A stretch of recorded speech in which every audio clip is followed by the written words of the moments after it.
Buenas tardes. Hoy vamos a hablar de los tumores urológicos.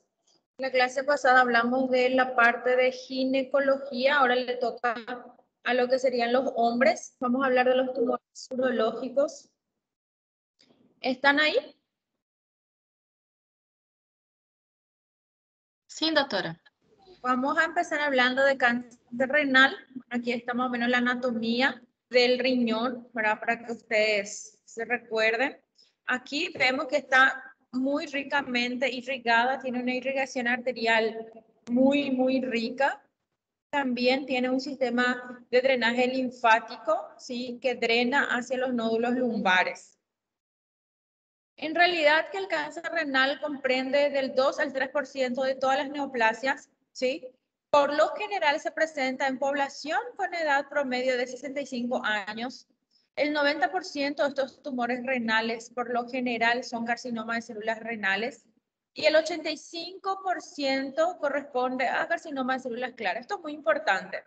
Porque cuando estamos hablando de tumor renal, tenemos que hacer la separación, hacer la distinción en lo que serían los tumores de la pelvis renal, de los uréteres, del conducto, de los túbulos colectores o conducto de Begini y lo que sería del riñón como tal.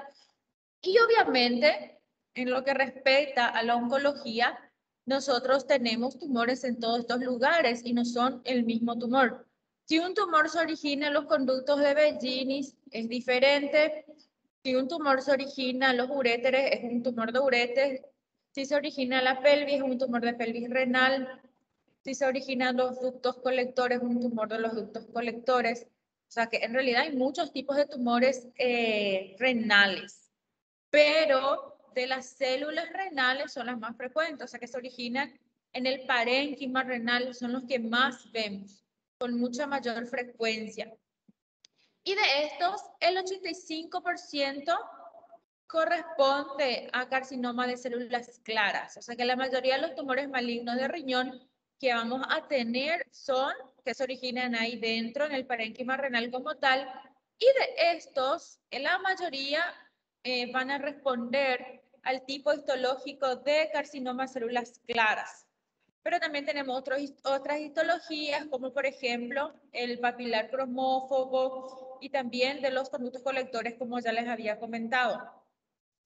Estos son los factores de riesgos asociados. El tabaquismo es un denominador común prácticamente para para todos los posibles tumores malignos, porque ustedes saben que el hábito tabáquico, por todo lo que respecta a lo que sería el tabaco, produce muchos ductos en el ADN, mucho daño en el material genético y por ende es un denominador común, no solamente para el cáncer de pulmón, de cabeza y cuello, sino también para otros tipos de tumores sólidos como cáncer de páncreas, cáncer de riñón, de vejiga, etcétera. Entonces, obviamente, por eso nosotros siempre recalcamos que el tabaquismo es un hábito que tenemos que ir erradicando totalmente, ya que no solamente está relacionado con el hábito tabáquico, sino que también con otros tipos de tumores malignos por el daño que genera en el material genético. La obesidad también es un denominador común que tiene que ver con los estilos de vida, el sedentarismo, la hipertensión arterial. Está relacionado a muchos daños en las arterias renales, en muchos daños inflamatorios también, y ustedes saben de que cuando tenemos un terreno de una inflamación crónica, tenemos muchos cambios en el epitelio que puede generar obviamente que se desarrolle algún tipo de fenotipo maligno en ellos. Algunos pacientes que tienen enfermedad poliquística renal tienen un porcentaje más del 30% de desarrollar patologías malignas renales. Y tenemos la exposición ocupacional, por ejemplo, los que se exponen al cadmio, asbesto, petróleo, algunos analgésicos que son muy nefrotóxicos, producen daños también, tanto inflamatorios crónicos como daños como esclerosis como tal, en las células renales que promueven el cambio de este tipo celular con el tiempo. O sea que no solamente estamos hablando de la nefrotoxicidad netamente de este tipo de medicamentos, sino que también estamos hablando de que puede desencadenar algún tipo de cambios celulares que puedan, en este caso, dar lugar al desarrollo de la carcinogénesis, algún tipo de quimioterapia citotóxicas con drogas muy nefrotóxicas como sales de platino. También me puede generar cambios celulares similares a los analgésicos y el alcohol, ¿sí? El alcohol. Bueno, este es el gen, ¿sí? Que está mutado en el carcinoma de células renales. En el caso de el carcinoma de células claras específicamente, ¿sí? En el caso del carcinoma de células claras tenemos la mutación de este gen, que es el gen del von autosómica dominante y tiene un componente familiar muy importante. O sea, nosotros dijimos que la mayor parte del carcinoma de células renales es de tipo de carcinoma de células claras y hoy le estoy diciendo a ustedes que hay un gen relacionado a esto, que sería el gen del von Hippel-Lindau, que cuando muta produce la enfermedad de von Hippel-Lindau. Y esto lo que me va a producir es no solamente el cáncer a células renales de tipo células claras como tal, sino que también en algunos pacientes me puede producir angiomas retinales, angioblastomas en el sistema nervioso central y también está relacionado esta mutación con el feocromocitoma, ¿verdad? Que son enfermedades hereditarias en donde el paciente por lo general tiene más de un tipo de patología maligna.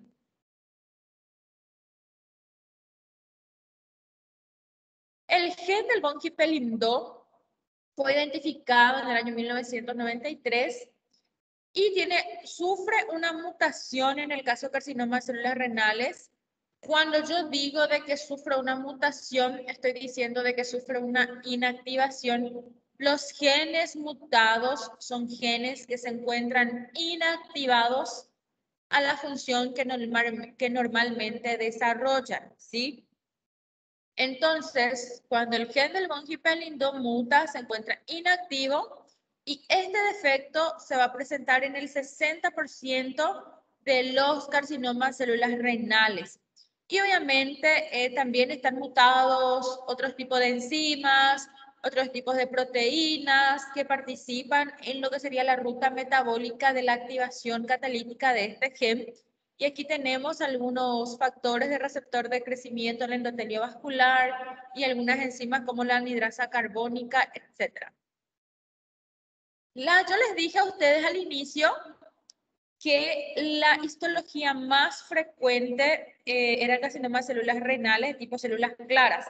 Pero también tenemos otros tipos histológicos, como por ejemplo el carcinoma papilar de células renales.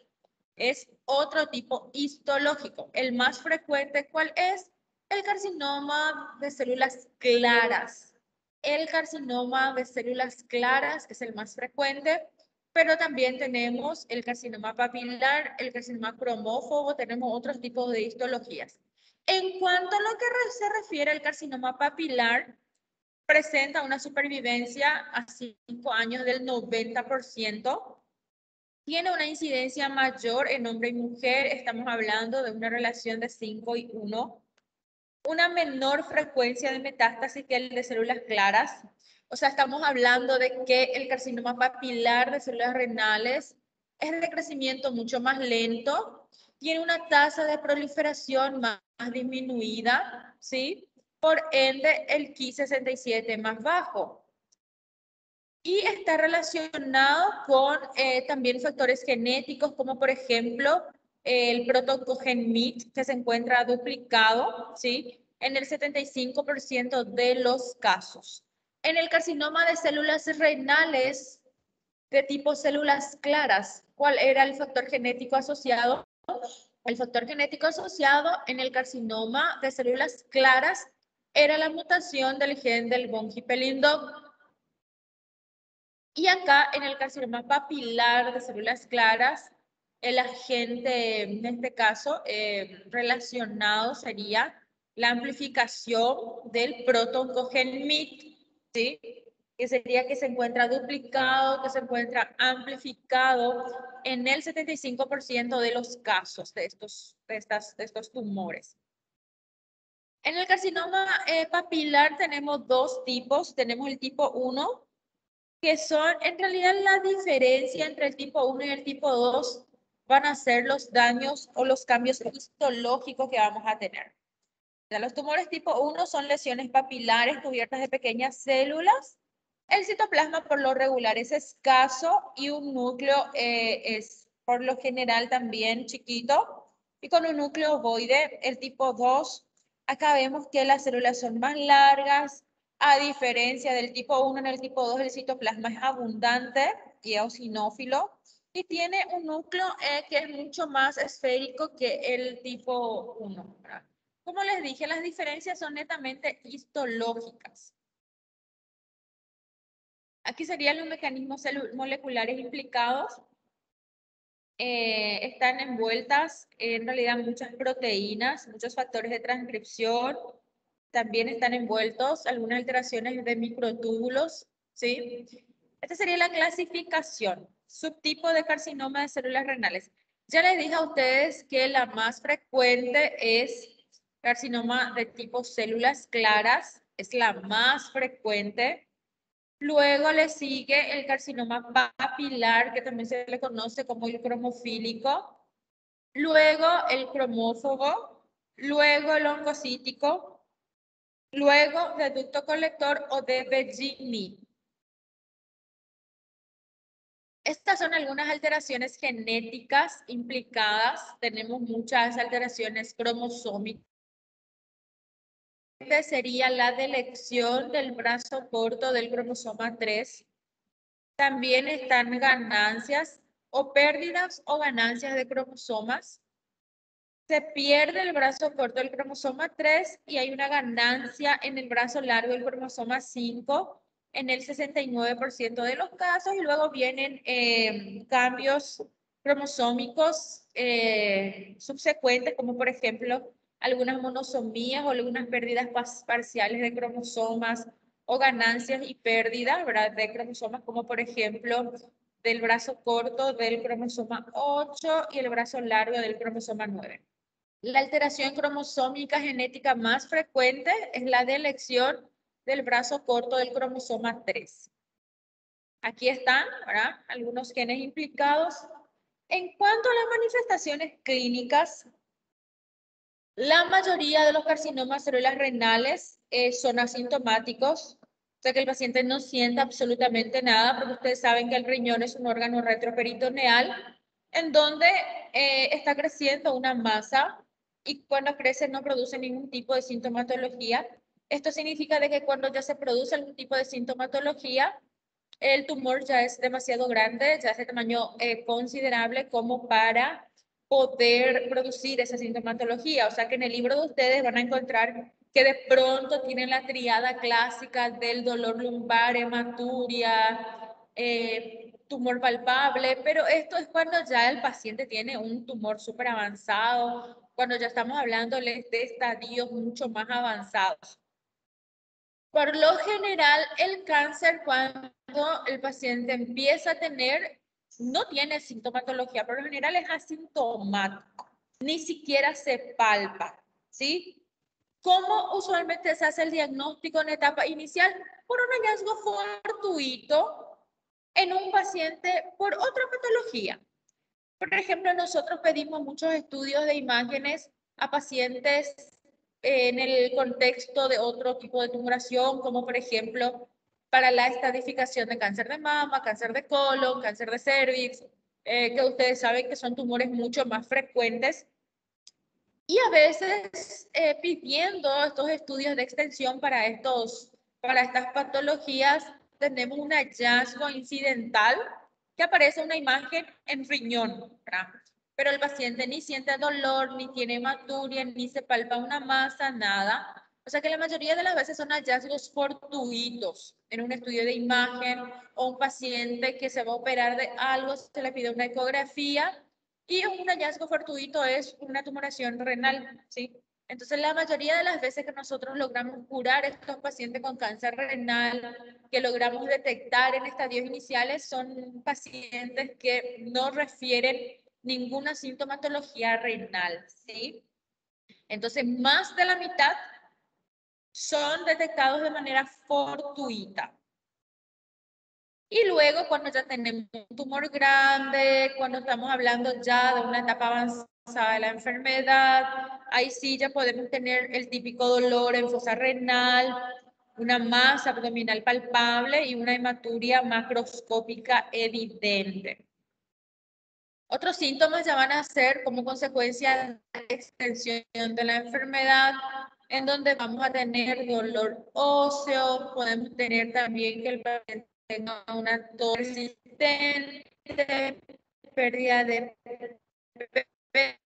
peso. Ya estamos hablando de un paciente con enfermedad avanzada, porque ustedes saben que al inicio de cualquier proceso maligno, el paciente ni pierde peso, ni siente dolor, a veces de forma totalmente asintomática, y en el cáncer renal, cuando se presenta la sintomatología es porque el tumor ya está creciendo mucho o porque el paciente ya tiene sintomatología de la diseminación de la enfermedad, de la metástasis como tal. ¿Está bien? El diagnóstico, entonces, hacemos con estudios de imágenes. Podemos emplear la ecografía abdominal, la tomografía, la biopsia sería, en este caso, el diagnóstico anatomopatológico, ¿sí? Esto, por ejemplo, para diferenciar, tips para diferenciar quiste entre un tumor como tal. Los quistes renales son muy frecuentes, ¿sí? Son hallazgos muy frecuentes en la tomografía, los quistes renales. Los quistes pueden ser quistes simples que cualquiera de ustedes pueden tener. Ustedes ni se imaginan la frecuencia de los quistes renales. Casi todos, o sea, en realidad que yo veo muchísimas tomografías, veo muchísimas ecografías, en donde se le pide al paciente estudios de imágenes por cualquier otra cosa y vienen a veces un quistecito en el riñón. El quiste simple, por lo general, es redondeado, bien delimitado, tiene una pared delgada y el contenido es líquido, ¿sí? Anecoico, ¿sí? Entonces, por lo general, obviamente, el quiste simple es un proceso benigno, no tenemos por qué preocuparnos, no va a crecer, no le va a matar, no va a diseminar, nada. Pero cuando tenemos una masa, cuando tenemos un tumor sólido, irregular, ¿sí? Ahí sí tenemos que preocuparnos, ¿sí? El quiste no, el quiste cualquiera puede tener un quistecito renal o varios quistes renales y hepáticos, pero cuando tenemos una masa, ¿sí? Ahí ya es otra cosa. La citología urinaria y la ureteroscopía está indicada en algunas veces si sospechamos, por ejemplo, un carcinoma uroepitelial. ¿Sí? Por lo general, con una ecografía ya es suficiente para realizar el diagnóstico de un cáncer de riñón. También podemos pedir, por ejemplo, en el caso de que queramos nosotros realizar una correcta estadificación y queramos certificarnos de que no haya enfermedad a distancia, podemos pedir una tomografía por emisión de positrones. En el caso que sospechemos, por ejemplo, que el paciente tenga alguna metástasis única en el momento del diagnóstico, ¿verdad? Ustedes saben que la tomografía por emisión de positrones es un estudio que se usa muchísimo en oncología, que se basa en el principio del metabolismo de los tumores. Los tumores malignos, por lo general, como tienen un elevado índice mitótico, tienen un metabolismo celular incrementado, por lo general está recibiendo muchos nutrientes, muchos mitógenos de la parte extracelular.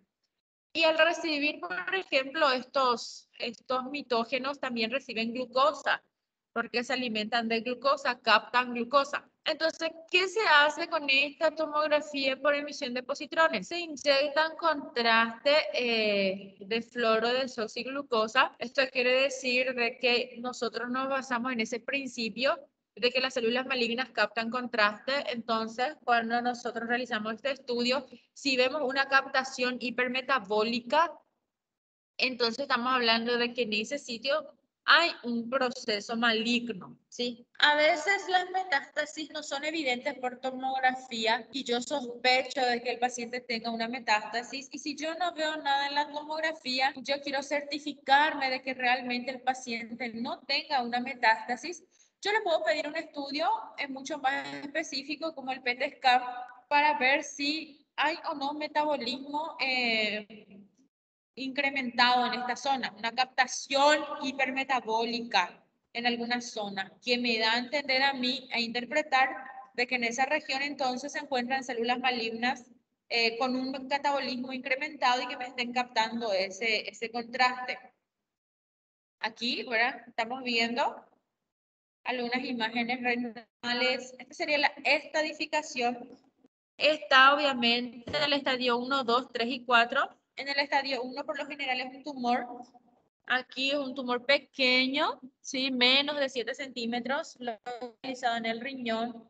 Ya un estadio 2 es un tumor mayor de 7 centímetros, pero también localizado en el riñón que no sobrepasa la fascia de Gerota.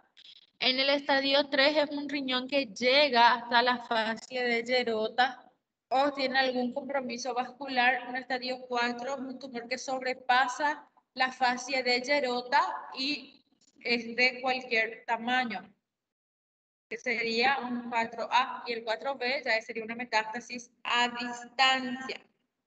¿Cuáles son los sitios de metástasis más frecuentes? Bueno, tenemos la metástasis en los linfáticos regionales, metástasis en pulmón, en hueso, hígado, cerebro. Tenemos algunos casos de metástasis en glándula adrenal, en riñón contralateral. Bueno, eso sería lo que sería cáncer de riñón. ¿Qué es lo que tienen que saber de cáncer de riñón? ¿Cuál es la histología más frecuente? La histología, ¿cuál es en el cáncer de riñón? ¿Dónde generalmente se localizan los tumores malignos en mayor frecuencia? En las células renales. Entre el carcinoma de células renales, ¿cuál es el más frecuente? El carcinoma de células claras.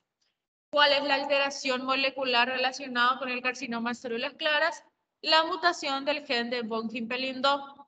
¿Cuál es el factor genético molecular relacionado con el carcinoma de células papilares? La duplicación o la sobreexpresión del protoncogen MYT. ¿Cómo se presenta usualmente? De forma asintomática. La mayoría de los tumores se detectan de forma fortuita, de forma accidental en cualquier paciente que se le pida un estudio por cualquier otra causa. Cuando ya tenemos la tríada típica de tumor palpable, hematuria y dolor, generalmente el tumor ya está avanzado. Los sitios metastásicos más frecuentes son pulmón, hueso y los linfáticos regionales. También puede llegar a hígado y cerebro. ¿Sí? Esas son más o menos las cosas más importantes que tienen que manejar de cáncer de riñón. Después tenemos el cáncer de testículo. El cáncer de testículo es la neoplasia más frecuente en hombres entre 15 y 35 años de edad, que se presenta generalmente en los pacientes jóvenes. ¿Sí? Tenemos usualmente muchos pacientes jóvenes con cáncer de testículo.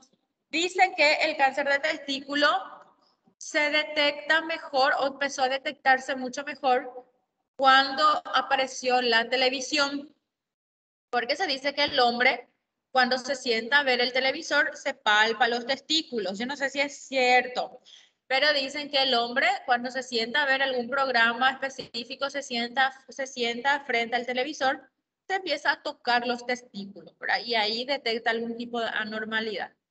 Es muy importante que así como las mujeres se realizan el autoexamen de mama, se tocan las mamas, siempre es sumamente importante también de que el hombre se toque los testículos. Ustedes hacen su autoexamen de testículo, los muchachos que están en la clase conectados.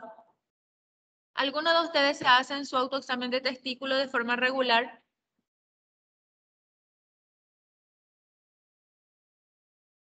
Bueno, creo que no hay ni un hombre conectado, ¿verdad? Bueno, pero sí, ustedes tienen que realizarse cuando ustedes tengan algún familiar, algún novio, hermano, primo, pariente ustedes les tienen que decir que también se tienen que realizar el autoexamen de testículo, ¿sí? Porque nosotros vemos mucho cáncer de testículo, no es que es raro, nosotros vemos mucho, ¿verdad? Y tenemos dos grandes grupos, los seminomas y los no seminomas. Los seminomas en el 95% tienen una sobrevida muy buena a los 5 años y los no seminomas 90% de sobrevida a los 5 años. Esto significa que el cáncer de testículo es un tumor que se cura. No puede morirse nadie de cáncer de testículo. Tiene una sobrevida muy alta. Significa que al detectar una masa en el testículo hay que correr a consultar para ver que no se trate de un cáncer de testículo para poder realizar las acciones pertinentes porque son tumores altamente curables. No importa que ya tenga metástasis en el momento del diagnóstico. Yo tuve paciente con cáncer de testículo que tenía metástasis en hígado, que tenía metástasis en pulmón, incluso en cerebro, que respondieron espectacularmente al tratamiento y se curaron. Esas son cosas que prácticamente cuando un paciente tiene una enfermedad diseminada con ese volumen de enfermedad, no vemos que se puedan curar con frecuencia y en el cáncer de testículo sí vemos, ¿sí? Por eso es importante detectarlos. Estos son algunos factores de riesgo, ¿sí? La criptorquidia, 20 a 40 veces más de riesgo relativo de desarrollar cáncer de testículo, o si el paciente tuvo cáncer de testículo previamente, 1 al 2% van a desarrollar un segundo primario en el testículo contralateral, y este es el factor de riesgo más frecuente, ¿sí? Nosotros, cuando ya tenemos un paciente que ya hizo cáncer de testículo, en uno de los testículos tenemos que cuidar el otro testículo, porque si uno de los testículos ya estuvo afectado, el testículo siguiente tiene una probabilidad también mucho más alta de desarrollar testículo. O una historia familiar, alteraciones en la fertilidad, algunos pacientes que tienen cromosomopatías, algún tipo de síndrome hereditario, síndrome congénito, o, por ejemplo, pacientes que no tienen ninguno de estos factores. Yo he visto en mi práctica médica pacientes con cáncer de testículo y que no tuvieron ninguno de estos factores de riesgo, ¿verdad? O sea, que tampoco significa de que no se pueda presentar, porque en realidad son pacientes jóvenes, sanos, deportistas, estudiantes sin ningún tipo de patología previa, los pacientes que yo he tenido de cáncer de testículo. Bueno, en cuanto nosotros ya sabemos que la criptorquidia es un factor de riesgo muy importante para el desarrollo del cáncer de testículo, y aquí tenemos que ver, por ejemplo, qué acciones vamos a tomar si el paciente tiene una criptorquidia, o sea, el no descenso del testículo. Ustedes saben que en la vida embrionaria, en la embriogénesis, en el desarrollo como tal del testículo, el testículo primitivo estaba en el abdomen y fue descendiendo hasta llegar a la bolsa escrotal. Y en algunos pacientes esto no ocurre y ocurre lo que se llama criptorquidia, en donde puede ser inguinal y puede ser abdominal, ¿sí? Cuando tenemos una criptorquidia abdominal unilateral, tenemos que realizar una orquiectomía profiláctica. Esto significa que si nosotros detectamos que la criptorquidia del paciente X de Juanito, su testículo está en el abdomen, uno de sus testículos está en el abdomen y el otro testículo bajó, el testículo que queda en el abdomen tenemos que sacar, hacer una orquiectomía profiláctica por el riesgo elevado que tiene de desarrollarse ahí un cáncer del testículo. Si tenemos una orquiectomía, una criptorquidia inguinal, esta criptorquidia inguinal ocasiona menor riesgo. Por lo tanto, una opción sería vigilar de forma cuidadosa ese testículo con ecografías, tratando de ver si en algún momento presenta o no algún cambio estos testículos. Debido al riesgo de malignidad, se recomienda que todos los hombres con historia de criptorquidia se realice biopsia del testículo, por ejemplo, entre 18 y 20 años de edad para ya detectar algún tipo de carcinoma in situ. ¿Cuáles son las manifestaciones clínicas? Aquí sí que nada. Si en el cáncer de riñón yo les dije que el paciente no presentaba nada, aquí mucho menos. Aquí mucho menos. El hombre a veces ni se da cuenta de que tiene algo en el testículo, porque se presenta en etapas jóvenes, en donde generalmente los hombres están disfrutando de lo máximo de su juventud, de su vida sexual, de sus actividades. Son hombres entre 15, 35 años, 40, hombres sanos. A veces no tienen absolutamente nada. Y de pronto se palpa un nódulo en el testículo y a veces es la única manifestación clínica. Es un aumento no doloroso del testículo. A veces el hombre se baña y nota que un testículo pesa más que el otro, que hay un nódulo en el testículo, y muchas veces la mujer, la pareja, nota. La mayoría de las veces son las parejas sexuales de los muchachos quienes notan de que un testículo tiene una masa y el otro testículo no tiene esa masa, o que un testículo está más pesado que el otro testículo, ¿sí? La mayoría de las mujeres son las que detectan y le avisan a la pareja que están notando algo raro en el testículo. Y el hombre no tiene ninguna sintomatología, ¿verdad? Entonces, el nódulo aumento de volumen no doloroso en un testículo a veces es la única manifestación clínica que va a referir el paciente, ¿sí? O a veces presenta una sensación de pesadez o molestia que no sabe definir bien si es en el abdomen inferior, si es en la región perianal o si es en el escroto. Solamente un 10% de los pacientes van a referir un dolor agudo en el caso de que ocurra una torsión, por ejemplo, por el tumor, pero la mayoría de las veces un aumento de volumen. La metástasis a veces se observa en el 10% de los pacientes. A veces el paciente tiene disnea, una masa en mediastino, ¿sí? A veces tiene crecimiento de ganglios, por ejemplo, cervicales o dolor dorsolumbar por crecimiento de ganglios retroperitoneales, dolor óseo por metástasis ósea. A veces tiene síntomas del sistema nervioso central o periférico por compromiso nervioso a nivel central. El paciente puede tener anorexia, náuseas, vómitos o presentar algún tipo de hemorragia gastrointestinal. Bueno, estas son algunas manifestaciones clínicas. Ginecomastia, ¿sí? En el 5% de las pacientes. En el 20 y 30% de los pacientes con tumor cerebral de Leydig pueden presentar ginecomastia. En realidad, la ginecomastia se asocia con la producción de beta-HCG por algunos focos de coriocarcinoma o células trofoblásticas que están formando parte de algún tipo de tumor de testículo. ¿Se acuerdan cuando yo les hablé de marcadores tumorales? Que está el marcador tumoral que se elevaba en los tumores de testículo, que era LDH, beta, HCG y alfa-fetoproteína. Bueno, yo les dije a ustedes de que cuando tenemos beta-HCG elevada, por lo general tenemos un tumor maligno cuyos componentes son células del sincitio trofoblastos, células trofoblásticas, productoras de beta-HCG, porque obviamente la mujer embarazada es la única que puede producir beta-HCG por la placenta, porque la placenta en su división sincitio y citrotrofoblasto eleva beta-HCG.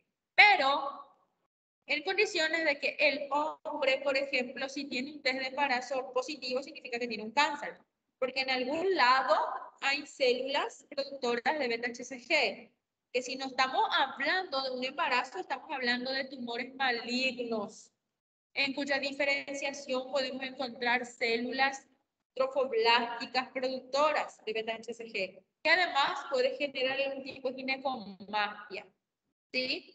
A veces presentan otro tipo de manifestaciones clínicas, como por ejemplo, nosotros cuando le palpamos al paciente podemos encontrar área fija, dura o firme dentro de la sustancia de la túnica albuginia, ¿sí? Esto no es normal, no es normal. Nunca va a ser normal encontrar una masita dura en el testículo. Pueden encontrar a veces que un testículo pesa más que el otro porque hay un proceso inflamatorio, una orquitis, una epididimitis, qué sé yo. pero nunca es normal una masa dura, ¿verdad? Un nodulito en el testículo, eso no es normal, no es normal. Casi siempre es un cáncer de testículo, ¿sí? Entonces, ¿qué hacemos cuando le palpamos a un hombre un tumor en el testículo? Tenemos que palpar la panza, el abdomen, para descartar que no haya ya compromiso ganglionar, retroperitoneal, ¿sí?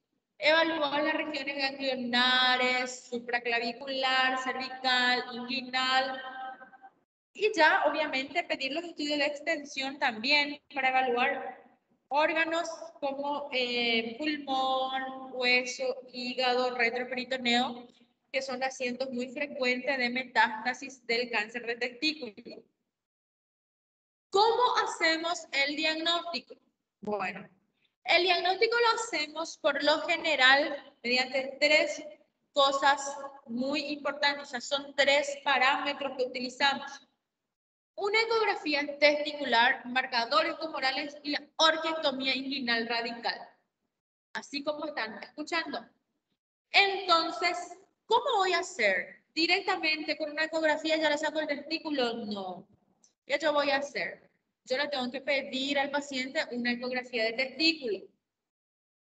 Al yo pedirle al paciente una ecografía del testículo, ambos testículos, y si el ecografista me dice de que en uno de los testículos hay una masa sólida o hay microcalcificaciones agrupadas, ¿qué yo le tengo que hacer? Pedir marcador tumoral. ¿Qué marcadores tumorales? LDH, beta HCG y alfa-fetoproteína. Me viene elevado porque el cáncer de testículo es un tumor que depende muchísimo de marcadores tumorales. O sea que hay cáncer de testículo ahí, sí o sí me va a elevar marcadores tumorales, porque generalmente el componente son células que me producen estas sustancias, que me producen LDH, beta HCG o alfa-fetoproteína, en dependencia de que sean tumores seminomatosos o no seminomatosos. Entonces, yo tengo una ecografía testicular en donde me habla de una masa sólida en uno de los testículos. Tengo marcadores tumorales altos. ¿Qué yo hago? ¿Alguna biopsia testicular? No. No se hace biopsia testicular porque eso lo que vamos a hacer es realizar una violación escrotal. Y al realizar una biopsia testicular, lo que vamos a hacer es diseminar la enfermedad, ¿sí? No se hace una biopsia testicular. ¿Y entonces qué hacemos? Sacamos ese testículo directamente. ¿Sí? ¿Qué tenemos más? Ya tenemos ecografía que dice que hay una masa en el testículo, marcadores tumorales elevados de tumores germinales. Yo saco ese testículo y esto me va a dar el tratamiento y el diagnóstico anatomopatológico del caso, ¿sí? O sea que yo voy a sacar ese tumor de testículo y ya me sirve ya como diagnóstico y como tratamiento. Porque yo ya voy a sacar ese tumor, ya va a ser tratamiento y también yo voy a poder saber qué tipo histológico es. Porque se acuerdan que yo les dije que teníamos dos grandes grupos de cáncer de testículo, que teníamos los tumores seminomatosos y teníamos los tumores no seminomatosos. Entonces, con una orquiectomía inguinal radical, vamos a hacer ese tipo de diagnóstico anatomopatológico. Bueno, la ecografía es muy importante, es un arma súper importante, súper útil para nosotros. La ecografía testicular va a distinguir lesiones testiculares intrínsecas de las extrínsecas, ¿sí? Va a detectar lesiones intratesticulares, incluso súper chiquititas. Imagínense de que la ecografía testicular va a detectar lesiones tan chiquitas como de 1 a 2 milímetros. Va a detectar si es quiste o si es masa. Por lo general, si es quiste, es benigno, y si es masa, representa un porcentaje. ¿Sí? La ecografía testicular es bastante útil. Así estamos viendo una apariencia de un testículo normal y una apariencia de un cáncer de testículo. Y después tenemos que saber si el tumor de testículo está ahí nomás en el testículo o si está en otro órgano, ¿cómo vamos a hacer? Por los estudios de extensión. ¿Qué estudios de extensión? Le vamos a pedir entonces una tomografía de alta resolución de abdomen y pelvis, un rayo X de tórax, ¿sí? Generalmente el primer sitio donde van todos en los ganglios retroperitoneales, entonces necesitamos sí o sí estos estudios de imágenes para realizar la estadificación correcta, para descartar o confirmar que haya presencia ya de una afección metastásica retroperitoneal. ¿Sí? Entonces la tomografía es de elección para detectar entonces el retroperitoneo. ¿Sí? Aquí estamos viendo una masa grande en retroperitoneo, ¿sí? Que comprime riñón,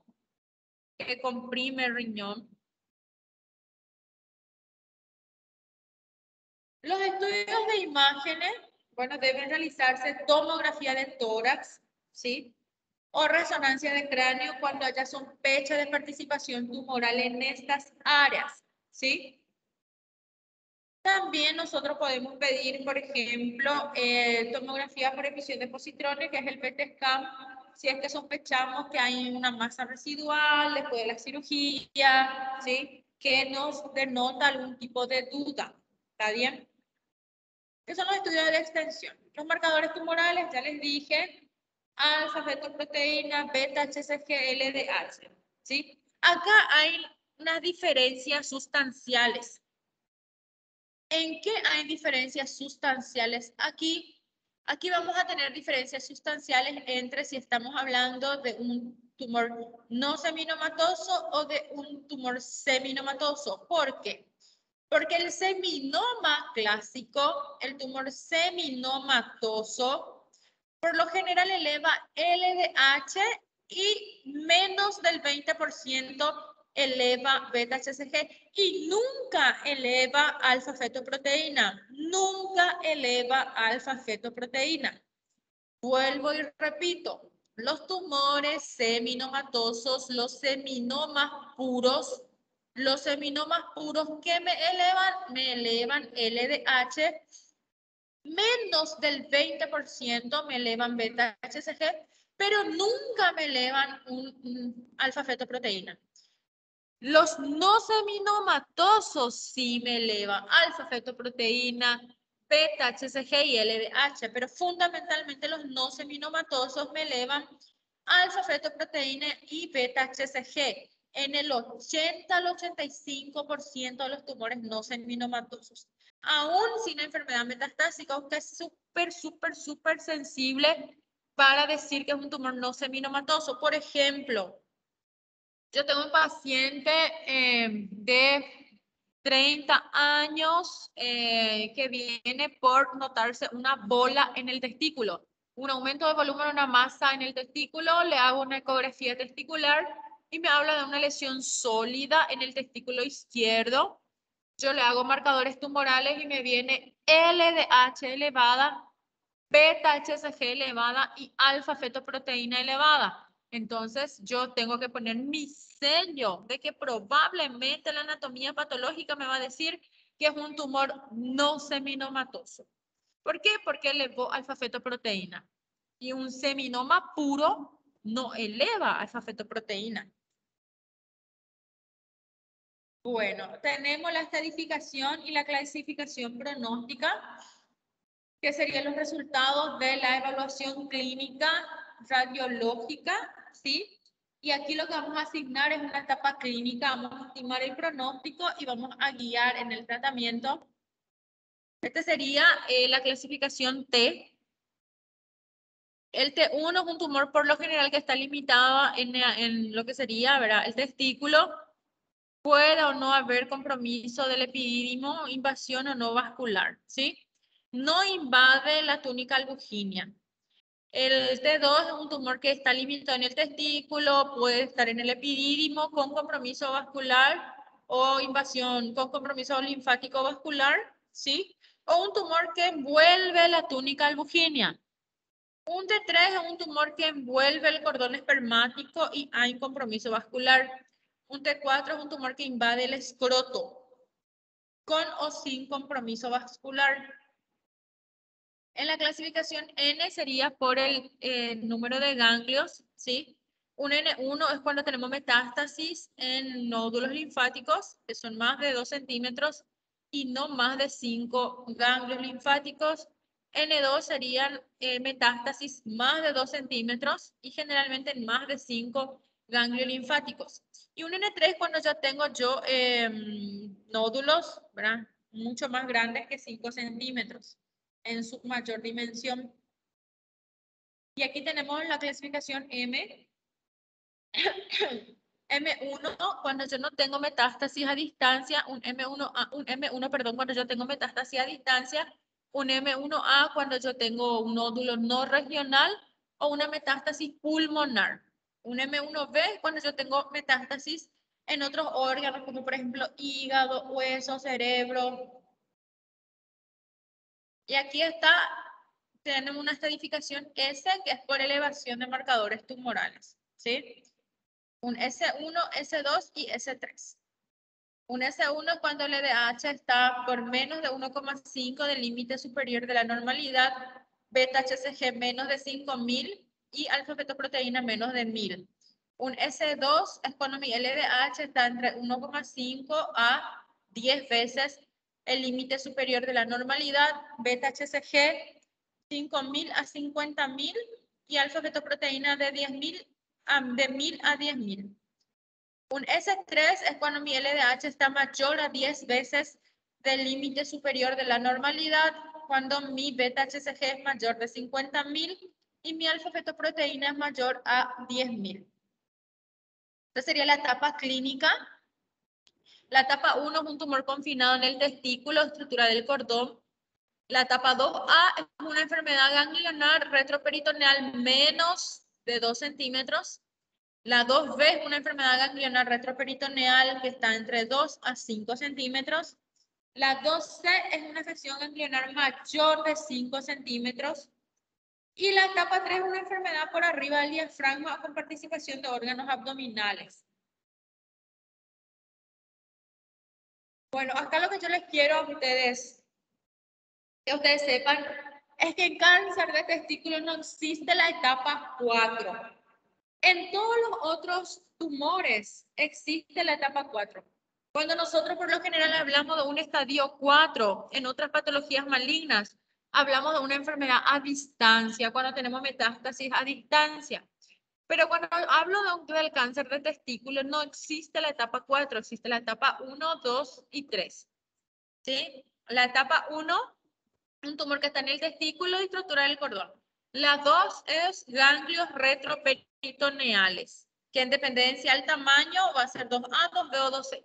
Cuando yo tengo metástasis, yo estoy hablando de una etapa 3. Esto es importante también que ustedes sepan que no existe una etapa 4. Bueno, en los marcadores tumorales ya hablamos, ¿verdad?, de que las concentraciones de beta-HCG mayor a 10.000 ocurre solo en los tumores de células germinales, ¿verdad? Es muy raro que se produzcan otro tipo de patologías y que alfa-fetoproteína mayor a 10.000 ocurre exclusivamente en tumores de células germinales y en algunos casos de hepatocarcinoma también que me eleva alfa-fetoproteína. Son muy útiles los marcadores tumorales para el diagnóstico de cáncer de testículo. La orquiectomía inguinal radical, como ya les dije, se saca el tumor, permite, ¿qué cosa? Evaluar la histología. Y también dar un control local al tumor, o sea, yo ¿qué hago con la orquiectomía? Saco el tumor y hago el diagnóstico anatomopatológico para saber si se trata de un seminoma puro, un seminoma clásico o un tumor no seminomatoso, porque el pronóstico y los ciclos de quimio va a ser diferente, ¿verdad? Aquí estamos viendo generalmente la orquiectomía se hace, ¿verdad?, inguinal, por vía inguinal. La disección de ganglios retroperitoneales hoy en día ya no se considera estándar, ¿sí? ¿Cuáles son las que tienen buen pronóstico? Los seminomas de cualquier sitio primario, sin metástasis viscerales no pulmonares, ¿verdad? Cualquier nivel de beta-HCG y LDH. Ya dijimos de que alfa-fetoproteína no se elevan los seminomas. ¿Cuáles son los tumores no seminomatosos de buen pronóstico? Los que son primarios testiculares o retroperitoneales, los que no tienen metástasis visceral no pulmonar y estos valores de marcadores tumorales. El pronóstico intermedio sería un seminoma, por ejemplo, que tenga metástasis cerebral, hepática, ¿sí? Cuando estamos hablando de metástasis viscerales no pulmonares. La metástasis pulmonar en cáncer de testículo es de buen pronóstico. Por eso hablamos de metástasis visceral no pulmonar. El pronóstico intermedio en un tumor no seminomatoso generalmente son marcadores tumorales elevados y presencia de metástasis viscerales no pulmonares. Un primario testicular o retroperitoneal que ya tenga, por ejemplo, metástasis en pulmón, en hígado y que manejen estos niveles de marcadores tumorales. ¿Cuál es el que tiene pobre pronóstico? No existe tumor seminomatoso de pobre pronóstico. El seminoma puro o es buen pronóstico o es de mal pronóstico. El seminoma puro de mal pronóstico es el que tiene metástasis en otro órgano que no sea pulmón. Por ejemplo, tiene metástasis en hígado, en hueso, cerebro. Bueno, es un tumor seminomatoso de mal pronóstico. No, de pronóstico intermedio, no existe tumor seminomatoso de pobre pronóstico. ¿Cuáles son los que son de pobre pronóstico? Los no seminomatosos, ¿sí? Los no seminomatosos. Y fundamentalmente los que tienen el sitio primario mediastinal, o sea que el tumor no seminomatoso se originó en el mediastino, ¿sí? Que tiene metástasis visceral no pulmonar y marcadores súper altos. Alfa-feto mayor a 10.000, beta-HCG mayor a 50.000 y LDH más de 10 veces el límite superior de la normalidad. Entonces, ¿cuál es el tipo de tumor de testículo que tiene mal pronóstico? El tumor no seminomatoso, ¿sí? El tumor no seminomatoso, fundamentalmente marcadores tumorales muy elevados y primario mediastinal, ¿verdad? Estas son algunas diferencias entre seminoma y no seminoma. Los seminomas son más comúnmente encontrados localizados en el momento del diagnóstico. Sí, la diseminación sanguínea es rara, pero puede ir en hígado, cerebro, pulmón. Sí, pero es rara. En los tumores seminomatosos, generalmente nosotros encontramos pacientes que le diagnosticamos y está localizado en el momento del diagnóstico. El tumor no seminomatoso, por lo general, ya está extendido en el momento del diagnóstico. ¿Sí? En los tumores no seminomatosos, los marcadores que se elevan son alfa-feto, beta-HCG, fundamentalmente. Los seminomas tienen un crecimiento más indolente. ¿Qué significa que crece más lentamente? Por lo que el tiempo medio de recaídas son muy tardías. ¿Qué significa que los seminomas tienen un bajo índice mitótico, que se divide de forma más lenta? Entonces ese paciente puede recaer en muchos años porque la célula se encuentra no realizando una división celular activa. Y los no seminomatosos recaen de forma más rápida porque su índice mitótico es más rápido. Los seminomas son muy sensibles a la radioterapia, ¿sí? Y a la quimio, y los no seminomatosos son un poquito más de radioresistentes, ¿sí? Y aquí más o menos como nosotros hacemos el manejo, para les dejo en el cuadrito para que puedan mirar. La quimioterapia que usamos por lo general es en base a las sales de platino, al etoposído, a la bleomicina. Son quimioterapias muy fuertes, muy potentes, en donde el paciente se queda por lo general 5 días a 6 días internados recibiendo infusión continua de quimioterapia, ¿sí? Bueno, esto sería más o menos el manejo. Yo no le voy a preguntar a usted tratamiento, pero les dejo a usted para que sepan, ¿verdad? Y vamos a vigilarle obviamente a todos los pacientes que realizaron quimioterapia, radioterapia, vamos a pedirle estudio de control Vamos a vigilar ese testículo contralateral para detectar las recaídas, ¿sí? El 95% de las recaídas, ¿sí?, de los no seminomatosos ocurren en los primeros 2 años, ¿sí? Por lo que el periodo de vigilancia es mucho más estrecho en estos 2 primeros años, ¿verdad? Y los seminomas, como ya les dije, el crecimiento más indolente, el tiempo de recaída es mayor, ¿sí? A veces recaen en más de 3 años después de realizado el tratamiento. Por eso es sumamente importante a estos pacientes decirle que vengan a sus controles. Es muy difícil a estos pacientes por lo general controlarles porque son pacientes jóvenes, que no acuden, hacen su tratamiento y no quieren acudir a controles. Tienen que realizarse tomografía, ecografía del otro testículo, marcadores tumorales. Muchos de los pacientes fuman marihuana, fuman cigarrillo porque son jóvenes y esto repercute muchísimo en la recaída. Entonces nosotros no podemos controlar bien los marcadores tumorales porque acuérdense de que la alfa-fetoproteína se eleva en fumadores de marihuana y a veces se eleva el alfa-fetoproteína y no sabemos si es porque está fumando marihuana o porque realmente hay una recaída de la enfermedad. Entonces es muy importante a los pacientes sobrevivientes del cáncer de testículo, que casi todos sobreviven, son patologías malignas totalmente curables, de hablarles de la importancia del seguimiento, porque estos tienden a recaer en un periodo de 2 a 3 años. Que cuando más rápido detectemos la recaída, más rápido instauramos también un tratamiento oportuno para que el paciente pueda curarse, ¿sí? Entonces el cáncer de testículo es frecuente, vemos, y así como la mujer se hace el autoexamen de mama, el hombre se tiene que hacer el autoexamen de testículo. ¿Cuántos tipos de cáncer de testículo tenemos? El seminoma puro y el no seminoma. ¿Cuál es el más bonito? El seminoma. ¿Cuál es el más malito? El no seminoma. ¿Qué marcador eleva el seminoma? LDH y menos del 20% beta-HCG. ¿Qué marcador me eleva el no seminomatoso? Beta-HCG, LDH y alfa-fetoproteína. ¿Cómo diagnostico?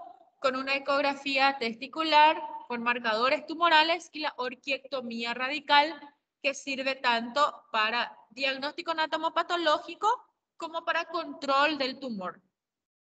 Extrayendo el tumor, hacemos un tipo de control ya también de la patología, ¿sí?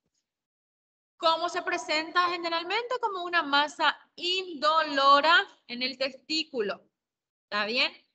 No sé si entendieron, la próxima clase vamos a hablar de cáncer de próstata. ¿Entendieron? Cáncer de testículo y cáncer de riñón.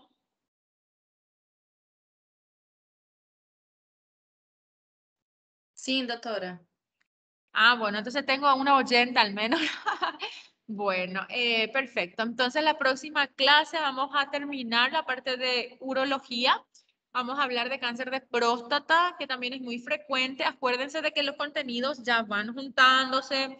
Ya tenemos, ustedes ya tienen que estudiar cáncer de cervix, cáncer de ovario, cáncer de endometrio, cáncer de riñón, cáncer de testículo. La próxima clase, cáncer de próstata. Están los gastrointestinales, o sea que tienen que ir poniéndose a la par de las clases los muchos alumnos que no asisten a las clases, ir escuchando y leyendo las clases porque los exámenes ustedes saben que va todo es presencial, ¿está bien? Sí, doctora.